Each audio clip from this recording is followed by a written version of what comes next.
Isoelectronic species क्या होती हैं? जिनमें सेम नंबर ऑफ इलेक्ट्रॉन्स हैं। एग्जाम्पल के लिए N3 O2 माइनस। कितने इलेक्ट्रॉन्स हैं इसमें? प्रोटॉन्स कितने हैं? पहले इसमें 7 हैं, इसमें 8 हैं। इलेक्ट्रॉन कितने हैं? 7 + 3, 8 + 2, यानी टोटल कितना हो गया? 10।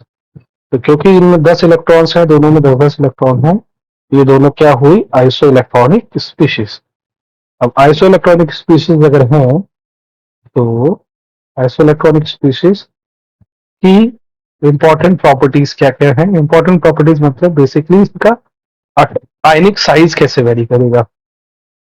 यहाँ पर एक ट्रेंड है। ट्रेंड क्या है कि एल्यूमिनियम 3+ का साइज मैग्नीशियम 2+ से छोटा है, उसके बाद सोडियम प्लस, उसके बाद नियॉन, उसके बाद फ्लोराइड माइनस, तो F माइनस बोल सकते हो, उसके बाद O2 माइनस, उसके बाद N3 माइनस। क्या रीजन है? इसको बोलते हैं P/E रेशियो। P/E रेशियो का मतलब क्या है? Proton into electron ratio. ठीक है। अगर हम बात करेंगे N3 माइनस की, तो N3 माइनस में 7 प्रोटॉन रहेंगे, 10 इलेक्ट्रॉन्स रहेंगे। उसके बाद में O2 माइनस, उसमें 8 प्रोटॉन रहेंगे, 10 इलेक्ट्रॉन्स रहेंगे। तो इन सब में नंबर ऑफ इलेक्ट्रॉन्स जो है सेम है। और अगर हम इसको एक सिंपल भाषा में लिखना चाहें, और सिंपल करके लिखें, क्योंकि 10 तो सबसे कट ही जाएगा, तो 13, क्योंकि ज्यादा 13, 12, 11, 10, 9। एक्चुअली में 13, 12, 11, 10, 9 नहीं है, ये बता रहा है प्रोटॉन जो है इसमें 13 है, इसलिए साइज छोटा रहेगा। ठीक है। और इसके बाद में वैसे वैसे साइज जो है बढ़ता चला जाएगा, जैसे जैसे नंबर ऑफ प्रोटॉन्स कम होते चले जाएंगे। यही है आइसो इलेक्ट्रॉनिक स्पीशीज का आयनिक साइज का कॉन्सेप्ट। दूसरा, helium plus, lithium 2+, beryllium 2+। Again electrons तो सब में कितने होंगे? इसमें है, नंबर ऑफ इलेक्ट्रॉन कितने हैं इसमें? एक है। लिथियम में भी एक है, बेरिलियम में भी एक ही है। ठीक है। प्रोटॉन कितने हैं इसमें? 2 हैं, इसमें 3 है, इसमें 4 है। क्योंकि इसमें 2 प्रोटॉन है, इसलिए हीलियम प्लस का साइज बहुत ज्यादा है। ठीक है। वैसे हीलियम प्लस एग्जिस्ट करता है नहीं करता है, ये चीज क्वेश्चनेबल है, बट हम क्योंकि जब बेसिक केमिस्ट्री की बात करते हैं तो हम कुछ भी अपनी तरफ से बना देते हैं। ठीक है। वैसे हीलियम प्लस इन रेयर केसेस ही एग्जिस्ट करता है, मुझे स्पीशीज पे डाउट है। ठीक है। बट क्योंकि हम 11th 12th में पढ़ाते हैं तो पढ़ा देते हैं। दूसरा, क्या और कोई केसेस है जहां पर साइज सेम हो सकता है? मैंने मतलब प्रोफेसर केमिस्ट्री में जब पढ़ के पता लगाया, तो इन 3 पेयर्स के लिए, जर्कोनियम, हाफेनियम, नाइबोलियम, टेंटेरियम, मोलिब्डेनम, टंगस्टन, इन सब का साइज जो होता है सेम होता है। रीजन क्या होता है? इसको बोलते हैं लेंथेनाइट कॉन्ट्रैक्शन। इसके बारे में हम डिटेल में पढ़ेंगे बाद में। लेकिन कुछ पेयर ऐसे भी हैं जिनके एटॉमिक साइजेस ऑलमोस्ट सेम होते हैं। रैंडमली नहीं उठाया है, ये सिर्फ डी ब्लॉक के लिए वैलिड है। मतलब ऐसा नहीं कि एटॉमिक साइज कहीं से भी उठा के, ठीक है, तुम कहीं से भी उठा के ले लोगे, ऐसा नहीं होता। ठीक है।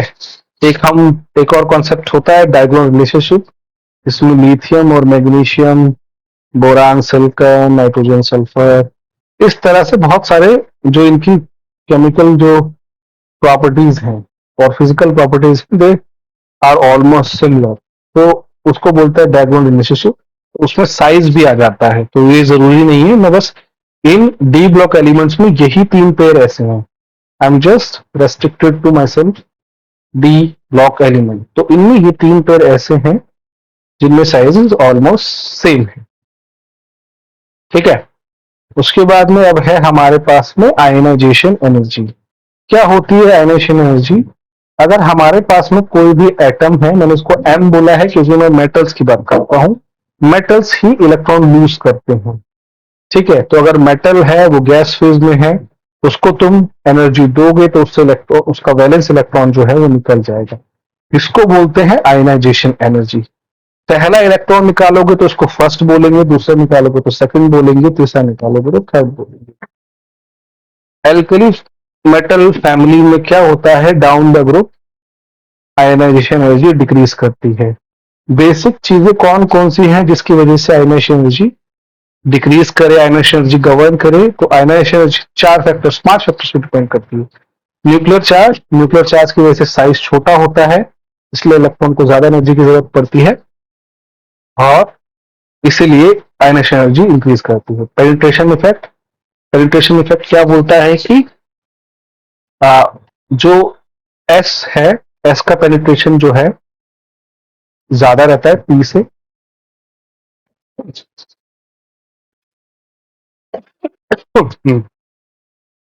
एसपीडीएफ का अपना एक पेनिट्रेशन इफेक्ट है, इसके बारे में हम डिटेल में बात करेंगे, बस फैक्टर्स बता देता हूं। एटॉमिक रेडियस साइज, साइज बढ़ता है तो एनर्जी कम होती है। शील्डिंग इफेक्ट, इलेक्ट्रॉन जो इनर इलेक्ट्रॉन जितने अच्छे से शील्ड करेंगे उतने ज्यादा इलेक्ट्रॉन, उतने ज्यादा जो इलेक्ट्रॉन्स हैं वो न्यूक्लियस से दूर रहेंगे, इसलिए आयनाइजेशन एनर्जी शील्डिंग इफेक्ट की वजह से कम हो जाएगी। Half world fully fill configuration, इन केसेस में आयनाइजेशन एनर्जी सबसे ज्यादा होगी। मेरे हिसाब से न्यूक्लियर चार्ज एक्सप्लेन करना और एटॉमिक रेडियस वाला एक्सप्लेन करना इतना इंपॉर्टेंट नहीं है, क्योंकि ये आप खुद भी समझ पाएंगे। ये तीन चीजें ज्यादा इंपॉर्टेंट है, पेनिट्रेशन, हाफ फिल और फुल फिल। एग्जाम्पल के लिए लेते हैं व्हाट इज पेनिट्रेशन इफेक्ट। देखिए, पेनिट्रेशन इफेक्ट को बहुत सिंपल शब्दों में समझा जाए तो क्या है कि the probability of electron coming closer to the nucleus in their motion around the nucleus is called penetration effect। मतलब क्या है कि इलेक्ट्रॉन, जो वैलेंस इलेक्ट्रॉन है, न्यूक्लियस के कितने करीब आ सकता है during their motion, it's called penetration effect. क्योंकि अब ये किस चीज पे डिपेंड करता है, ठीक है, ये डिपेंड, अब इसको समझने के लिए थोड़ा सा हमें क्वेश्चन लेना पड़ेगा। क्वेश्चन क्या है कि बेरिलियम की आयनाइजेशन एनर्जी जो है बोरॉन से ज्यादा क्यों है? ठीक है, वाई? पहला तो बहुत इजी समझिए कि हमारे एस ऑर्बिटल कैसे होते हैं, स्पेरिकल शेप्स के होते हैं। पी जो है डम्बल शेप के होते हैं, ठीक है। डी जो होते हैं डबल डम्बल होते हैं। ये एक्चुअली में X square minus Y square है, ठीक है। और ये हमारा डी जेड स्क्वायर है। अगर जेड मान लोगे तो ये पी जेड है और ये तो एस है। और लास्ट वाला है हमारा एफ ऑर्बिटल, ठीक है। अगर एफ ऑर्बिटल है तो क्या है कि पेनिट्रेटिंग पावर जो है एस की ज्यादा है, पी की कम है, डी की कम है, एफ की ज्यादा है, एफ की सबसे कम है। इसी वजह से बेरिलियम के दो रीजन बनते हैं कि बेरिलियम की कॉन्फ़िगरेशन क्यों ज्यादा आयनाइजेशन एनर्जी लेती है पहला इलेक्ट्रॉन को। पहला बात तो ये फुली फिल्ड कॉन्फ़िगरेशन है। दूसरा क्या है कि जो वैलेंस इलेक्ट्रॉन है वो 1s की वजह से जो ये है, ये वाला न्यूक्लियस के बहुत करीब रहेगा, लेकिन यहां पर है 2s। इसको शील्ड कौन कर रहा है? 2s कर रहा है, या फिर इसको, तो 2s जो है वन इस 2p को उतने अच्छे से नहीं करेगा जितना ये 1s वाला 2s को करेगा, इसलिए इसकी पेनिट्रेशन इफेक्ट जो है ज्यादा रहेगी इसकी बेरिलियम वाली की। तो बेरिलियम की आयनाइजेशन एनर्जी इससे ज्यादा रहेगी। अब शील्डिंग इफेक्ट की बात करते हैं, भाई कैसे इन्फ्लुएंस करता है आयनाइजेशन एनर्जी को। क्वेश्चन लेते हैं कॉपर और पोटेशियम।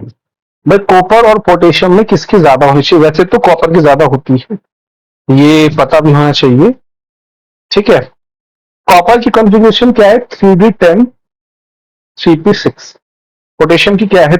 3p6, जो आउटर मोस्ट है 3d10, और इसकी क्या है 4s1। दोनों 4s1 है, लेकिन आयनाइजेशन एनर्जी किसकी ज्यादा होती है? कॉपर वाले की। क्यों ज्यादा होती है?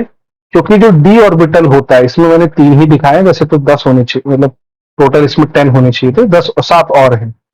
तो D10 इलेक्ट्रॉन जो है आपस में ही रिपल्शन करेंगे, जिसकी वजह से ये वाला इलेक्ट्रॉन इसके पास में इस न्यूक्लियस के थोड़ा करीब आ जाएगा, तो उसको ज्यादा एनर्जी लगेगी, इसलिए आयनाइजेशन एनर्जी इसकी ज्यादा होगी। यहां पर सिर्फ क्या है, 6 इलेक्ट्रॉन्स हैं, 6 इलेक्ट्रॉन्स, उसको इतनी इजिली 6 इलेक्ट्रॉन्स में आपस में ही वो हो जाएगा, ठीक है। जो पी इलेक्ट्रॉन जो है फ्री इलेक्ट्रॉन जो है आपस में रिपल्शन क्रिएट कर कम रिपल्शन क्रिएट करेंगे, इसकी वजह से ये थोड़ा मतलब ये ज्यादा शील्ड करेंगे, ठीक है, और ज्यादा शील्ड करेंगे तो ये कम शील्ड करेंगे, इसकी वजह से इलेक्ट्रॉन करीब आ सकता है, ये ज्यादा शील्ड करेंगे तो इसकी वजह से इलेक्ट्रॉन दूर रहेगा, इसकी वजह से आयनिक एनर्जी कॉपर की बहुत ज्यादा होती है फर्स्ट। सेकंड जो होगी कॉपर की ज्यादा होगी, तो first ionisation energy of copper is greater than first ionisation energy of potassium, ठीक है। बेसिक ट्रेंड क्या होता है कि डाउन द ग्रुप जो होता है आयनाइजेशन एनर्जी डिक्रीज करती इंक्रीज करती है और इस तरफ डिक्रीज करती है। तो एक्सपेक्टेड क्या होना चाहिए, ट्रेंड ये होना चाहिए लिथियम की आयनाइजेशन एनर्जी, फिर बेरिलियम आना चाहिए, फिर बोरोन आना चाहिए, फिर कार्बन आना चाहिए, इस तरीके से आनी चाहिए, है ना। लेकिन अगर आप एक्चुअल ट्रेंड देखोगे तो वो ये है, बेरिलियम जो है बेरिलियम की बोरॉन से ज्यादा है और इसी तरीके से नाइट्रोजन की ऑक्सीजन से ज्यादा है। रीजन क्या होता है, कॉन्फ़िगरेशन। कॉन्फ़िगरेशन क्या है, लिथियम की जो वैलेंस कॉन्फ़िगरेशन है 2s1 है, इसकी बोरॉन की 2p1 है, बेरिलियम की 2s2 है, इसकी वजह से बेरिलियम जो है इससे ज्यादा इसकी आयनाइजेशन एनर्जी है। फिर कार्बन आ गया, ठीक है, कार्बन जो है इसमें नंबर ऑफ प्रोटॉन ज्यादा है, इसकी वजह से कार्बन की जो एनर्जी है बेरिलियम से ज्यादा है। ऑक्सीजन में भी अगेन प्रोटॉन नंबर ज्यादा है और जो प्रोटॉन का इफेक्ट है इलेक्ट्रॉन से ज्यादा है। इसी तरीके से जो 2p3 है वो 2p4 से ज्यादा वो लेता है, क्योंकि ये क्या है, हाफ फिल्ड कॉन्फ़िगरेशन है, तो नाइट्रोजन की इसलिए उसके बाद में है, मतलब नाइट्रोजन को ज्यादा एनर्जी लगती है। लास्ट में आता है नियोन, नियोन को सबसे ज्यादा लगता है क्योंकि इसको बोलते हैं inert gas configuration. It is मतलब ये ट्रेंड सिर्फ इसी पीरियड में नहीं देखा जाता है, ये इसमें भी देखा जाता है, ठीक है। कैसे देखा जाता है देखने की कोशिश करते हैं। हाँ, सेम ही ट्रेंड हमको sodium, aluminium, magnesium, silicon, sulphur, phosphorus, chlorine, argon में दिखाई देता है। तो आज की वीडियो में बस इतना ही। हमारा मोटिव है लोगों को फ्री कंटेंट्स प्रोवाइड करना, उनको उन डीप चीजों को बारे में समझाना जो बहुत इजीली अवेलेबल नहीं है। तो प्रोफेसर केमिस्ट्री का बहुत इंपॉर्टेंट रोल है हमारे लाइफ में और हमारे आस पड़ोस के लोगों को समझाने के लिए कि अब एजुकेशन वैसी चीज नहीं है। अब हमारे वीडियो देखोगे तो आपको किसी भी तरीके की कोचिंग की जरूरत नहीं पड़ेगी, किसी भी तरीके की। इट डिपेंड्स ऑन सपोर्ट, किस तरीके से सपोर्ट हमको मिलता है, और हम पूरी कोशिश करेंगे कि आपको किसी भी तरीके की कोचिंग के लिए पैसे ना देने पड़े। आप केमिस्ट्री पढ़िए, किसी भी लेवल पर पढ़िए, आप 11th-12th लेवल पर पढ़ना चाहते हो वो पढ़िए, बीएससी लेवल पर पढ़ना चाहते हो वो पढ़िए, एमएससी लेवल पर पढ़ना चाहते हो वो पढ़िए, इवन आप पीएचडी लेवल पर पढ़ना चाहते हैं केमिस्ट्री वो भी पढ़ सकते हैं। तो आई होप आपको ये वीडियो पसंद आई। Thank you very much.